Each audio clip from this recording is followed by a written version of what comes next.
Welcome student, मैं हूं Tande sir. और आज हम जो टॉपिक पढ़ेंगे वो मोस्ट इम्पॉर्टेंट और हमारे डेली लाइफ में देखने वाला टॉपिक है। जैसे कि आपको पता है कि सब स्टेशन है छोटा सा, जिसे पावर हाउस आप कहते हैं। और पावर हाउस से जब बिजली आती है आपके घरों तक, और बिजली जैसे आपके घरों तक आती है तो थोड़ा सा मैं उसको लेआउट से आपको समझाऊं तो थोड़ा सा और अच्छे से आपको समझ में आएगा।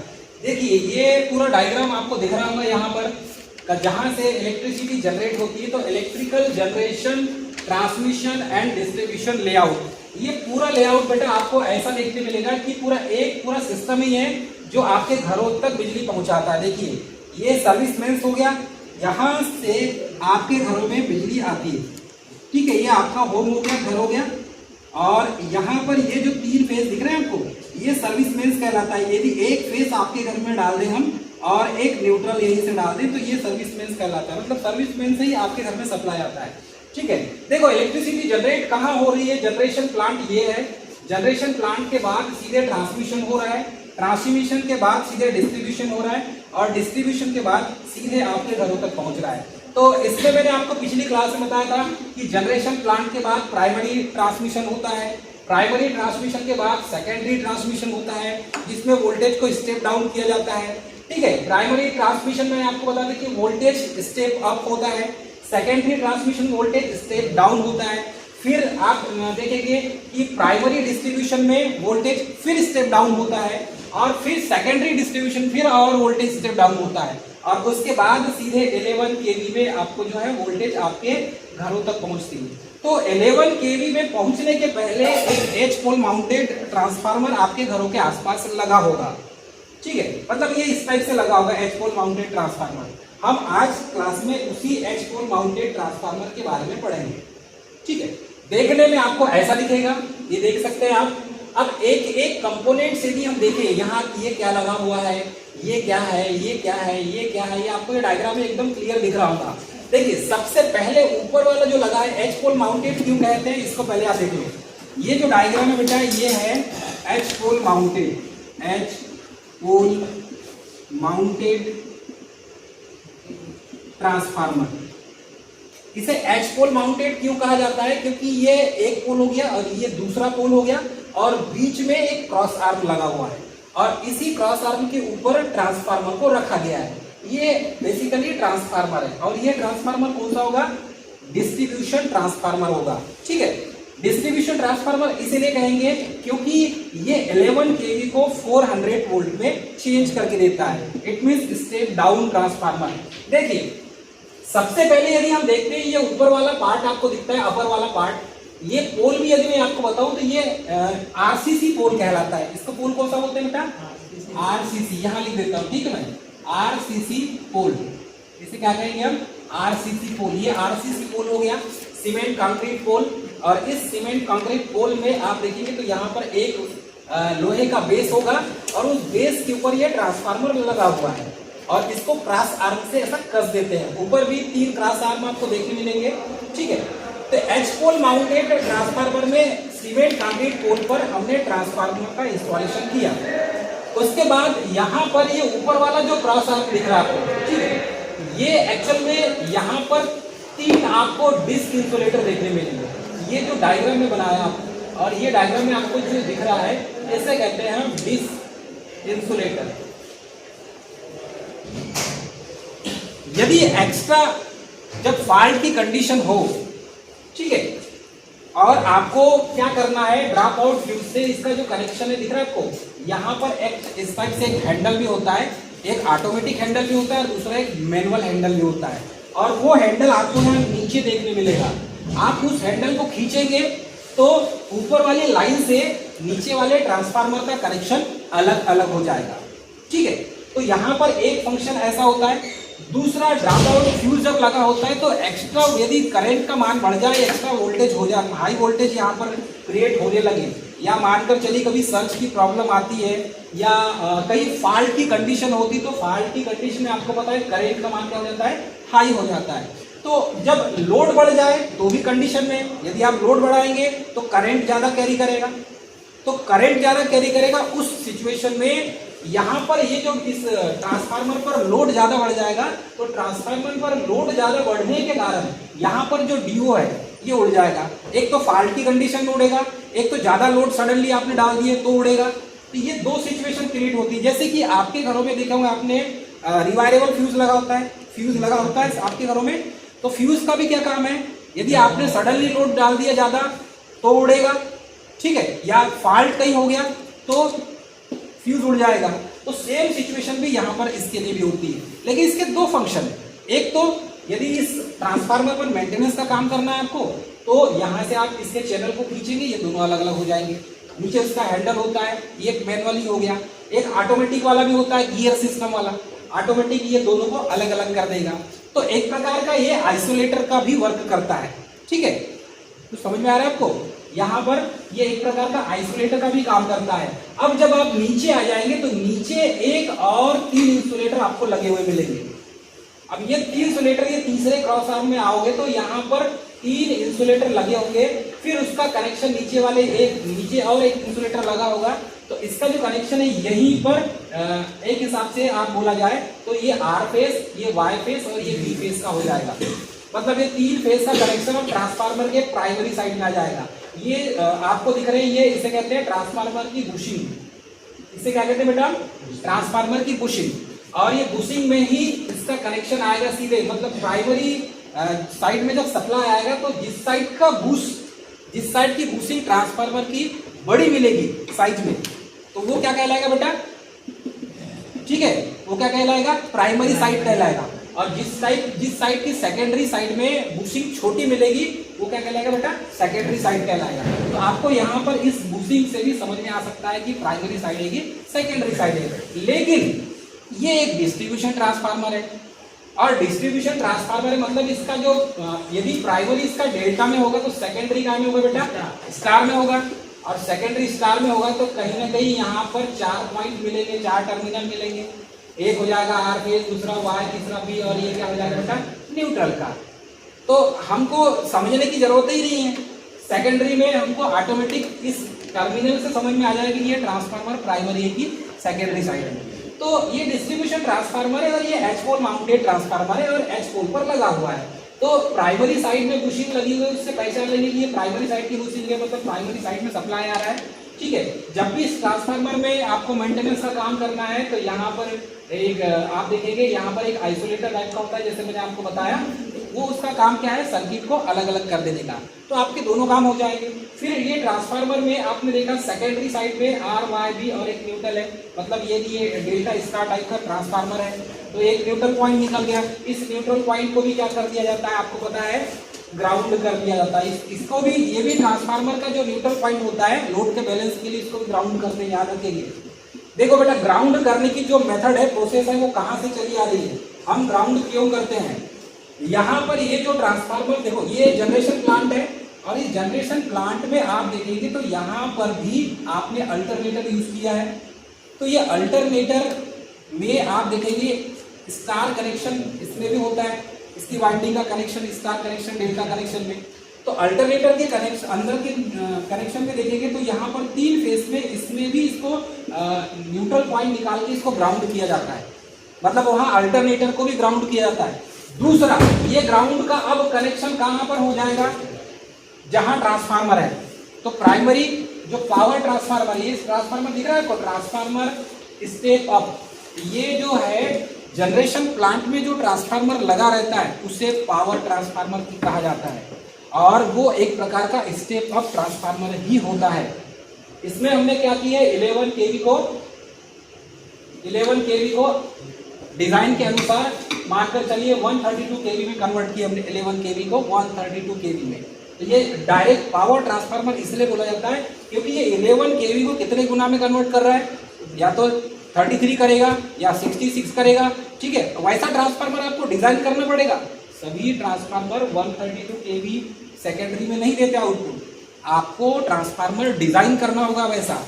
आप वैसी डिजाइनिंग करेंगे तभी आपको सेकेंडरी में 132 मिलेगा, ठीक है। ये ट्रांसफार्मर की डिजाइनिंग के आधार पर होगा।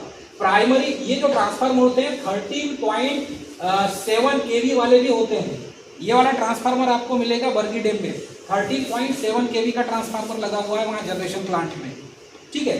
तो उसमें 11 केवी क्या करता है, वो 11 केवी सीधे पास कर देता है, बाकी 3.7 केवी होता है वो प्लांट में यूज होता है, स्पेशली वहीं की बिजली वहीं पर यूज होती है। तो ऐसा भी होता है, आपके कंस्ट्रक्शन के आधार पर आपको क्या रिक्वायरमेंट है उसके आधार पर आप ट्रांसफार्मर से डिजाइन करते हैं। और ट्रांसफार्मर कहाँ डिजाइन होते हैं? हमारे मध्य प्रदेश में BHEL में होते हैं, ठीक है। तो यहाँ से अब देखो ये ट्रांसफार्मर है, इसका भी ये स्टार कनेक्शन होगा, तो इसको भी क्या कर देते हैं बेटा, इसका न्यूट्रल को ग्राउंड कर देते हैं। पिछली क्लास में हमने न्यूट्रल अर्थिंग पढ़ा है हमने, और न्यूट्रल अर्थिंग देखिए इसका पाथ अब यहाँ पर मिल गया। अब ये जहां जहां, ये तो पूरी अर्थ है, अब जहां जहां ट्रांसफार्मर लगाएंगे, मानकर चलिए ये भी ट्रांसफार्मर की सेकेंडरी यदि स्टार कनेक्शन में है तो इसको भी क्या करेंगे, न्यूट्रल को हम ग्राउंड करेंगे। तो इसका एक पाथ कहां से मिलता है, देखिए एक तो जनरेटर से इसका पाथ मिल गया न्यूट्रल का, फिर ये ट्रांसफार्मर से इसका पाथ मिला, मतलब ये समझिए कि ये दोनों एक दूसरे से इंटरकनेक्टेड है। न्यूट्रल को ग्राउंड करने का रीजन यही है, ठीक है। ये न्यूट्रल को हमने ग्राउंड कर दिया, ये इसका पाथ बन गया। अब जैसे कि और कोई आगे जाएंगे आप ट्रांसफार्मर, तो जितने भी ट्रांसफार्मर मिलेंगे उसके न्यूट्रल पॉइंट को हम क्या करते हैं, ग्राउंड करते हैं, ताकि लोड को, फेज को बैलेंस किया जा सके, ठीक है। अब यहाँ पर आगे देखेंगे तो ये हमारा जो है एच पोल माउंटेड ट्रांसफार्मर, इसमें न्यूट्रल पॉइंट दिख रहा है। न्यूट्रल पॉइंट को यहाँ से हम, ये जो न्यूट्रल पॉइंट आया है ये कहाँ से आया आपको पता है? हमने जो ग्राउंड किए वही न्यूट्रल पॉइंट को यहाँ चलाया गया है। अब ये न्यूट्रल जो है हमारे लिए क्या हो गया मालूम है, आगे चल के सिंगल फेज का कनेक्शन प्रारूप ले गए। मतलब ये RYB का 3 फेज हो गया बेटा। किसी को 3 फेज चाहिए तो हम डायरेक्ट ये ले जाओ 3 फेज, ये उसका काम है, ठीक है। लेकिन किसी को सिंगल फेज कनेक्शन चाहिए तो आप कैसा देंगे? तो सिंगल फेज कनेक्शन के लिए यहाँ पर देखेंगे एक LT बॉक्स होता है डिस्ट्रीब्यूशन का, और इस डिस्ट्रीब्यूशन बॉक्स में आप देखेंगे बेटा तो यहाँ पर RYB के 3 फेज के 3 कंडक्टर और एक यहाँ पर न्यूट्रल का वायर आएगा। तो यहाँ से इसके बाद से आप किसी को भी सप्लाई देते हैं, आप किसी को भी सप्लाई देते हैं, तो यहाँ पर एक एनर्जी मीटर भी लगाया जाता है। वो इसलिए लगाया जाता है कि इस एच पोल माउंटेड ट्रांसफार्मर में कितनी इलेक्ट्रिसिटी कंज्यूम हो रही है यहाँ पर एट अ टाइम। और उसके बाद आप आगे जाएंगे तो आपके घर के पास जो पोल है उस पोल से आपने कनेक्शन लिया, सर्विस मेंस से सीधे आपके घरों में सप्लाई आया, तो उस एरिया का जितना भी लोड होगा, जितना पावर कंज्यूम होगा, इस एनर्जी मीटर में दिखाएगा। आपके घरों में तो एनर्जी मीटर लगा ही है, उसकी पूरी रीडिंग, ठीक है। फिर इसकी रीडिंग में मैच किया जाएगा कि यहाँ पर यदि मानकर चलिए यहाँ पर 600 यूनिट जली, मानकर चलिए 50 घर उस गांव में है और यहाँ पर जो कंजप्शन दिखा रहा है 600 यूनिट का, और आपके घरों का वहाँ पर लोड के हिसाब से जब आप कैलकुलेशन किया जाता है तो पता चल रहा है कि वहाँ पर 550 यूनिट ही जली है। तो 50 यूनिट जली कहाँ, वो लॉसेस के रूप में हो गया। तो वो यदि लॉसेस के रूप में है तो उसका पैसा भी आपसे ही वसूला जाएगा, किसी और से वसूला नहीं जाएगा। ओवरहेड चार्ज, सरचार्ज, ये चार्ज, वो चार्ज, दुनिया भर का चार्ज आपको देना पड़ेगा। वो पैसा यहीं से निकाला जाता है आपसे, क्योंकि आपको मालूम है एसी में लॉसेस होते हैं और वो पैसा आपसे ही वसूला जाएगा। एमपीपी आपसे वसूल करेगी, ठीक है। उसमें ऊर्जा प्रभार, नियत प्रभार, ये प्रभार, ये सब लगा के उसे वसूला जाता है। क्लियर कॉन्सेप्ट समझ आ रहा है आपको? अब देखो बेटा यहाँ पर इतना होने के बाद में ये जो ट्रांसफार्मर है एच पोल माउंटेड ट्रांसफार्मर, इस एच पोल माउंटेड ट्रांसफार्मर का इंस्टॉलेशन जब किया जाता है तो सबसे लास्ट में जो पोल होगा वहां पर ऐसा क्रॉस पोल लगाया जाता है इस टाइप से, मतलब ये एंड हो जाता है, उसके बाद कोई कनेक्शन नहीं है। जहां पर जिस लाइन में या तो 33 kV लाइन में या 66 kV लाइन में, स्पेशली 33 kV लाइन में ऐसा होता है कि लाइन आगे पहुंचाना है, सबसे लास्ट में ऐसा क्रॉस पोल मिल गया, आपको समझ जाना कि इसके आगे बिजली नहीं गई है, ठीक है। ये लास्ट डेड एंड हो गया इसका। आई होप आपको समझ में आ रहा है। अब बेटा यहाँ पर देखिए ये ट्रांसफार्मर आपको समझ में आ गया, डिस्ट्रीब्यूशन ट्रांसफार्मर है और वो भी कैसा है 11 kV बाय 400 वोल्ट। अब यहाँ तक ये आपके घरों तक एच पोल माउंटेड से बिजली आपके घरों तक आ जाती है। और अब इस एच पोल माउंटेड के बाद से जैसे आपने देखा होगा, आप अपने गांव में प्रवेश करते हो तो जहाँ पर कहीं ना कहीं पर इस टाइप का ट्रांसफार्मर लगा होगा, आपके घरों के आसपास, या जैसे गांव में एंट्री करते हैं तो एच पोल माउंटेड ट्रांसफार्मर मिलेगा। कभी भी आपके गांव में यदि सप्लाई ब्रेक करना है या फॉल्ट आएगा या एक फेज गोल हो गया या ये वोल्टेज ड्रॉप दिखा रहा है, वोल्टेज आपके ट्रांसफार्मर में कम दिखा रहा है या ट्रांसफार्मर उड़ गया, ठीक है, या कुछ भी होगा तो ये ट्रांसफार्मर आपका जिम्मेदार होगा। आपके घर में, आपके गांव में बिजली आ रही है या ये नहीं आ रही है, किसी एक फेज में कभी कभी सप्लाई रहता है, दूसरे फेज में गायब, 4 घर में बिजली है, 2 घर में गायब। तो ये कभी कभी क्या होता है कि किसी के घर में जब सप्लाई दिया जाता है तो देखो लोड भी डिस्पैच किया जाता है, किसी एक फेज में पूरा लोड नहीं दे सकते गांव का।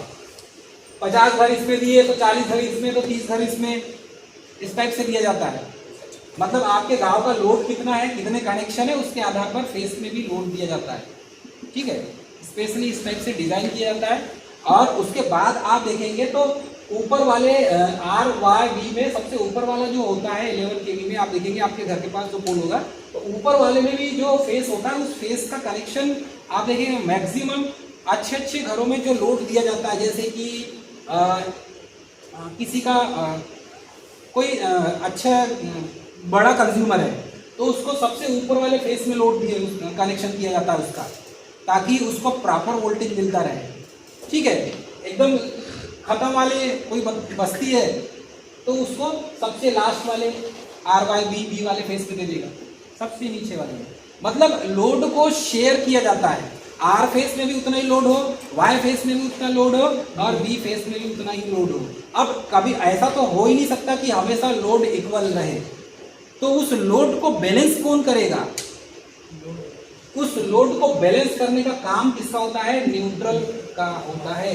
यही जो न्यूट्रल पॉइंट जो अर्थ से ग्राउंड होता है ना, वो लोड को बैलेंस करता है। इसलिए आप बड़े ध्यान से single watt meter method, 2 watt meter method और 3 वाट मीटर मेथड अच्छे से पढ़ना। उसमें लोड बैलेंसिंग, क्योंकि सिंगल वाट मीटर मेथड का यूज अनबैलेंस लोड के लिए यूज किया जाता है। 2 वाट मीटर और 3 वाट मीटर बैलेंस और अनबैलेंसिंग लोड का मेजरमेंट करने के लिए किया जाता है। देखना अच्छे से आप, तो उसका इसको पढ़ लोगे तो वो समझ में आ जाएगा, या आप वाट मीटर मेथड अच्छे से पढ़ोगे कनेक्शन कैसा किया जाता है ये आपको समझ में आ जाएगा। तो यहाँ पर देखो, यहाँ पर आप ये जो है ट्रांसफार्मर का एच पोल, यहाँ पर एक डेंजर प्लेट मिलेगी और इसमें एक बारबेट वायर लपेटा रहता है। देखना 11 kV 33 kV के पोल में एक ऐसा छड़ीलू आकृति का तार लपेटा रहता है, ताकि उस पोल पर कोई चढ़ भी ना सके। तो उसे क्या कहते हैं बेटा? बारबेट वायर कहा जाता है। क्या बोलते हैं? बारबेट वायर कहा जाता है, ठीक है। और उस पोल पे हर एक पोल पे डेंजर प्लेट अभी तो कंपलसरी हो गया है, नियम ही है कि प्रत्येक पोल पर डेंजर प्लेट लगाया जाएगा। 33 kV का कोई पोल है उसमें तो 101% लगाया ही जाएगा। 11 kV के पोल में भी आप देखेंगे तो कहीं ना कहीं आपको डेंजर प्लेट 2 पोल के बाद एक डेंजर प्लेट बराबर मिलेगा, या 3 पोल के बाद वो भी लगाना अनिवार्य है। बारबेट वायर लपेटना अनिवार्य है, ठीक है। साइड में इससे वायर लगाना जरूरी है। तो ये जो है एच पोल माउंटेड ट्रांसफार्मर, ये हमारे गांव में, रूरल एरिया में ज़्यादातर देखने मिलते हैं, इसीलिए इसकी जानकारी हमको होना चाहिए। इसलिए होना चाहिए यदि आप एमपीपी के यदि लाइन परिचालक बन जाएं, ठीक है, लाइनमैन बन जाए एमपीपी में आप, तब आपको इसी एच पोल माउंटेड ट्रांसफार्मर का मेंटेनेंस करना है। सबसे ज़्यादा इसी का मेंटेनेंस करना होता है। कहीं ड्यू उड़ गया, कहीं ट्रांसफार्मर में फॉल्ट आ गया, कहीं वोल्टेज ड्रॉप हो रहा है, कहीं कनेक्शन टूट गया, तो उसमें आपको इस एच पोल माउंटेड ट्रांसफार्मर को ही बनाना या रिपेयर करना ज़्यादा होता है।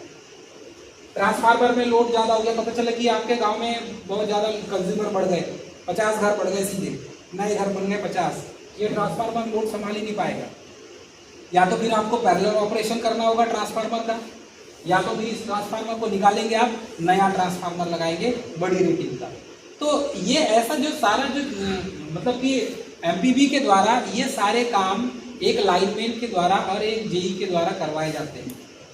इसलिए ये जो एच पोल माउंटेड ट्रांसफार्मर है, इसकी जानकारी हमें होना बहुत ज़रूरी है, क्योंकि यही हमारे घरों के पास, रूरल एरिया के पास, चाहे आप लोकल में रहते हो, कभी आपको फ्यूज भी बांधना है, क्योंकि आपने देखा होगा आजकल ऐसा ओपन यहाँ पर फ्यूज बांधने के लिए होता है, बिल्कुल वायर, खुला वायर जोड़ते हैं। ये यहाँ पर कोई प्रोटेक्शन नहीं है। इसके लिए आपको यहाँ से सीधे जंपर मार दिया आपने, यहाँ से सीधे जंपर मार दी, ये ऐसा नहीं करना चाहिए। इसमें हो सकता है कभी नीचे साइड में हो तो कोई जानवर जाके चिपक जाए, हो सकता है आंधी तूफान में आके एक दूसरे से फेस टच हो जाए तो सीधे शॉर्ट सर्किट हो जाएगा, गांव की बिजली पूरी गुल हो जाएगी। इसीलिए बारिश के समय में अक्सर ये केसेस देखने मिलते हैं, कहीं शॉर्ट सर्किट हो जाएगा, कहीं पेड़ गिर गया, कहीं कुछ हो गया तो सीधे बिजली गुल हो जाती है। तो उसका रीज़न वही है। ठीक है, अब तो सीधे हर गांव में केबल फेडरेशन का काम चल रहा है, केबल सेपरेशन का। जितने भी केबल वायर है, मतलब जितने भी तार हैं पूरे वायर निकल जाएंगे और उसकी जगह केबल यूज होने लगेगा। और अभी तो डिजिटल मीटर लगने वाला है सबके घरों पे, तो ये प्रॉब्लम नहीं खत्म हो जाएगी, केबल फेडरेशन हो जाएगा। ठीक है, शॉर्ट सर्किट की संभावना तो बहुत कम हो जाएगी, फिर बिजली की चोरी भी कम हो जाएगी और बहुत सारी चीज़ें एक्स्ट्रा चीज़ जो है वो भी कम हो जाएगी। बिजली का बिल लेकिन जितना आना था उतना ही आएगा बिजली का बिल। तो चाहे आप 9 वाट की LED जलाएं, चाहे 100 वाट का सूर्य का बल्ब जलाएं, बिजली का बिल तो उतना ही देना है एमपीसी। यदि आप देखें पुराने समय में आप 100 वाट के 10 बल्ब जलाते थे तो भी बिजली बिल उतना ही आता था। अभी 9 वाट के LED जलाते हैं, बिजली का बिल उतना ही आता है। उस समय भी आप सीलिंग फैन चलाते थे, अभी भी सीलिंग फैन चला रहे हैं, फिर बिजली का बिल कम क्यों नहीं आ रहा है? इस पर आप विचार मंथन कीजिएगा। मिलेंगे नेक्स्ट क्लास में, तब तक के लिए जय हिंद।